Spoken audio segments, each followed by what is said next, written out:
E aí galera, beleza? Estamos aqui continuando nosso bate-papo sobre lógica de programação, hoje falando sobre estruturas de controle, tá? Esse será o último vídeo da série, onde a gente apresentou conceitos básicos sobre lógica de programação, com o intuito de dar base, né, para quem não conhece um pouquinho de algoritmos, para que a gente possa trabalhar a linguagem de programação mais para frente.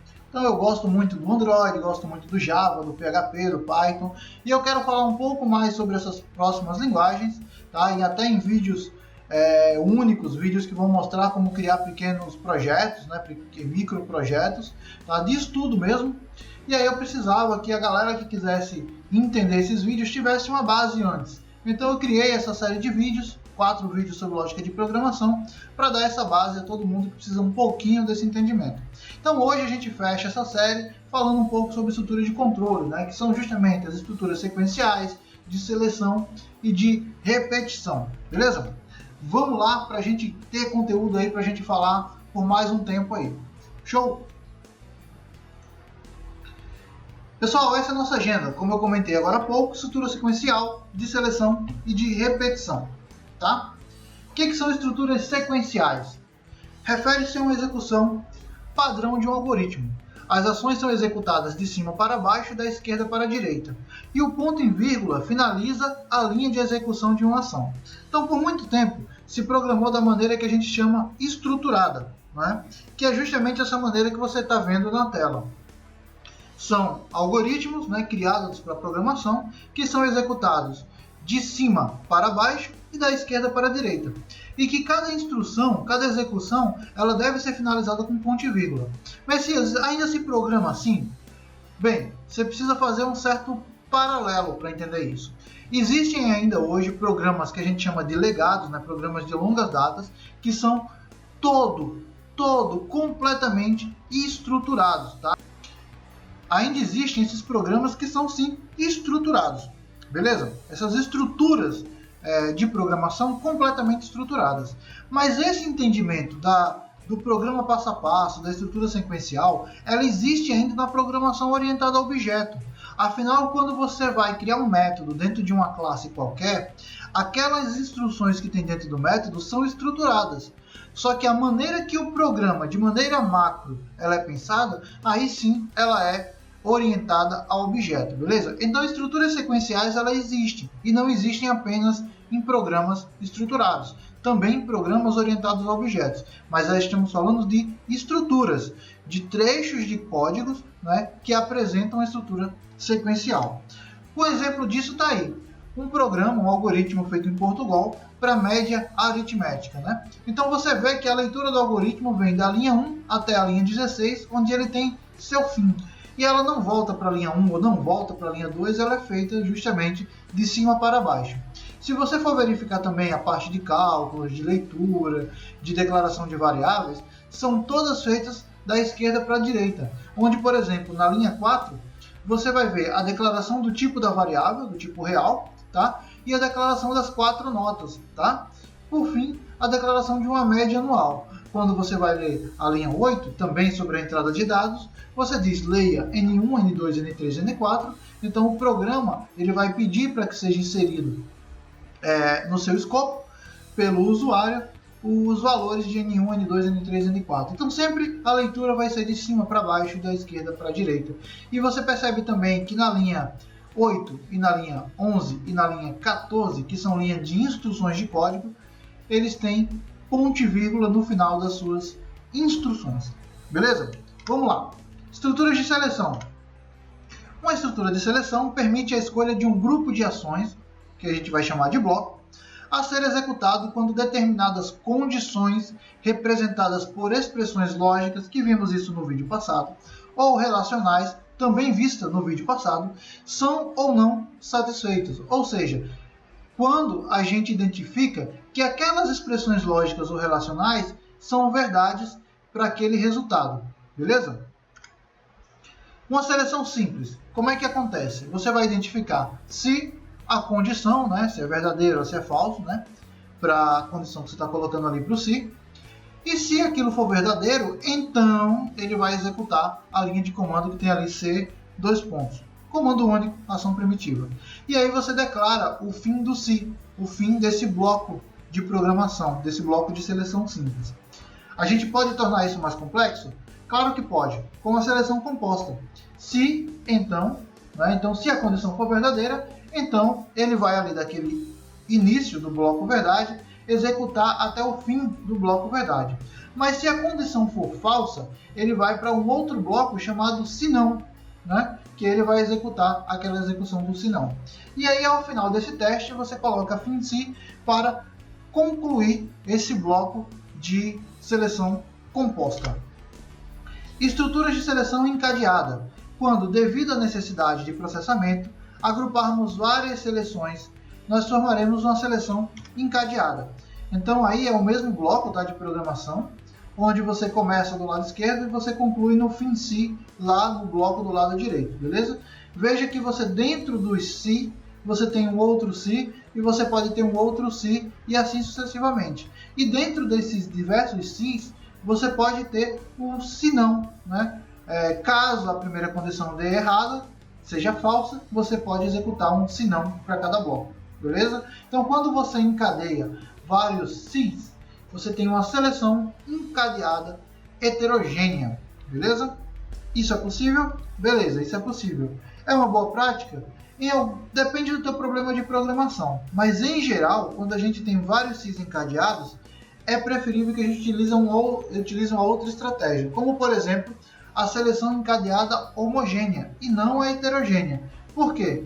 Dentro do próprio se, você pode criar várias condições para que elas sejam executadas. Por exemplo, se condição e, lembra do operador e? Operador de conjunção, tá? Então, além da condição 1, tem que ser realizada a condição 2, tem que ser validada a condição 3 e a condição 4 para então ser executado aquela expressão W, beleza? Então essa é a seleção encadeada homogênea. Se não se, dentro de uma seleção encadeada homogênea, tá? Então seria mais ou menos esse o formato. E aí temos a seleção de múltipla escolha, tá? Que também é uma estratégia para você evitar encadeamento de se's, tá? Encadeamento de seleções, tá? Você escolhe escolha X e dentro de X você vai verificar quais são os possíveis valores. Então, se o valor de X for V1, se for V2, V3 ou V4, você tem a execução respectiva C1, C2, C3 e C4. E aí você marca também o final do bloco como fim escolha.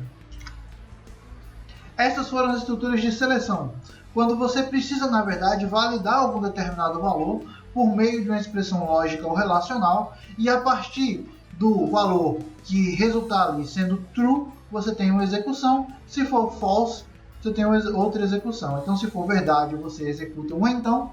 Se não for verdade, se for falso, você pode tanto acabar com aquele bloco no programa, como você pode colocar uma estrutura se não for verdade, beleza? Partimos agora para as estruturas de repetição. As estruturas de repetição são trechos de algoritmo que são repetidos. Damos o nome de laços de repetição. O número de repetições pode ser indeterminado, porém necessariamente infinito. E por que necessariamente infinito? Porque senão ele vai entrar num loop atemporal. Ele vai poder ficar executando aquilo indefinidamente, sem tempo determinado, sem finito. E isso pode, inclusive, travar o teu equipamento, travar o teu servidor, tá? Porque ele vai ficar executando aquele código na memória, até que a memória estoura em algum momento, beleza? Então a gente tem uma repetição, com a primeira repetição sendo o teste no início. Então, por exemplo, enquanto a condição for verdadeira, então, por exemplo, enquanto x for menor que 10, sendo x igual a 1, você vai fazer C1, C2, Cn, tá? Então você vai poder, a partir dessa condição, enquanto o x não chegar a 10, você vai executar esse teste, tá? Essa repetição, perdão. Mas sendo que aqui é o teste no início. Qual a diferença desse ponto para um outro tipo de teste? É que aqui, para ser executado nem uma única vez, para o laço de repetição ser executado pelo menos uma vez, você precisa que a condição seja satisfeita, seja ela qual for, mas ela precisa retornar um true para poder você conseguir executar o processamento dentro do bloco. Teste no final. repita até que a condição seja verdadeira, tá? A diferença do teste no início para o teste no final é que aqui, pela leitura do programa de cima para baixo, da esquerda para a direita, o sistema vai executar o bloco de comando dentro desse laço de repetição e só vai parar quando a condição no final for verificada como falsa, tá? Então aqui, pelo menos uma vez, vai ser executada, já que o teste não é feito no início, mas o teste é feito no final do bloco. Repetição com variável de controle. Aqui é o famoso for, tá? Então a gente vai ter uma variável de controle para que seja executado o processo. Então, para um V qualquer, de VI até VF, passo P, faça isso. Então, para um valor qualquer, quando esse valor for de 0, por exemplo, a 10, então ele for de VI até VF, do valor inicial até o valor final, sendo que você vai aumentar esse valor com o passar do tempo, então toda vez que for executado você vai incrementar esse valor de V em P, então você vai fazer isso. Então um exemplo claro, se você tem o valor inicial de x igual a 0 e você quer executar até x igual a 10, então ele vai executar a primeira vez, a segunda vez, a terceira vez, e x a cada vez que ele é executado aumenta em 1, até que x vai se tornar 10 e aquela execução, aquela verificação será falsa. E a partir daí você passa a não executar mais o bloco. Mas de 0 até 10, x vai ser executado aí todas as vezes. Beleza? Galera, comparação entre as estruturas de repetição. O que é melhor? O que é pior? Não interessa. O que interessa é para que serve. Então a estrutura, enquanto tem uma condição no início e quantidade de execuções, zero ou muitas. Por quê? Porque primeiro ele tem que validar para depois executar. Condição de existência tem que ser uma condição verdadeira, tá? Repita, condição é feita no final. Quantidade de execuções, no mínimo 1, tá? Condição de existência pode ser uma condição falsa, porque ele vai executar pelo menos uma vez, tá? Para, tem condição? Não, não tem condição.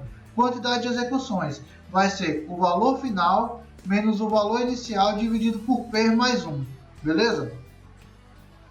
Então o valor final, a condição de existência é que o valor seja maior ou igual ao valor final.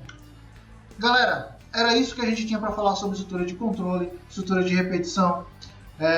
Você pode continuar dando uma olhada nos materiais pela internet, pode lançar dúvidas aqui nos comentários, tá? Procurar a gente no Facebook, dar uma acessada no site, lançar o comentário por lá também no post que é feito de cada vídeo.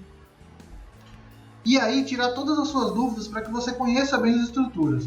Mas não se preocupe se você não conseguir conhecer profundamente cada estrutura, cada conteúdo que foi passado nesse processo da lógica de programação. Por quê? Porque a gente vai ver isso de forma prática quando a gente estiver trabalhando com as demais linguagens de programação, com Python, com PHP, com Java, com Android, beleza? Quando a gente vai trabalhando de maneira prática nessas linguagens, você vai perceber a diferença, você vai perceber a aplicação de cada uma dessas estruturas de controle, do conceito de variável, de constante, das expressões lógicas, relacionais, aritméticas, beleza? Então, galera, obrigado pela presença, obrigado pela audiência, dá um like no vídeo porque ajuda a crescer o canal, se inscreve no canal para acompanhar as novidades, os novos vídeos e também para ajudar nesse processo de crescimento do projeto. Muito obrigado e a gente se vê no próximo vídeo sobre outros assuntos. Valeu!